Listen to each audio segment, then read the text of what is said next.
الحزن يخيم على قرية بأكملها بمحافظة المنوفية، بناتهم خرجوا يشتغلوا للأسف ما رجعوش، والسبب كان صدمة كبيرة.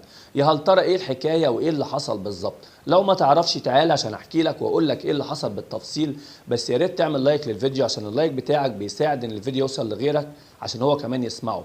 ويا ريت لو مش متابعني هيزيدني شرف من حضرتك إنك تتابعني عشان يوصلك كل الفيديوهات الجاية. ويلا بينا مع بعض عشان أحكي لك إيه اللي حصل. اللي حصل يا سيدي كان في محافظة الجيزة، وتحديدا بمعدية اسمها أبو غالب. المعدية دي تقريبا يعني ناس كتير بيقولوا إن ده مش أول حادث. واللي حصل إن كان في عربية مشروع أو ميكروباص معدية من على المعدية ديت، وللأسف سقطت على طول طبعا في المية، وكان فيها 25 بنت. هو أنا ما أعرفش إزاي 25 بنت راكبين عربية مشروع أو ميكروباص عموما، وللاسف ازاي ده يحصل انا ما اعرفش. ولكن اللي حصل بعد كده ان 15 منهم طبعا لحد دلوقتي خرجوا منهم اللي اتوفى وهيدفن.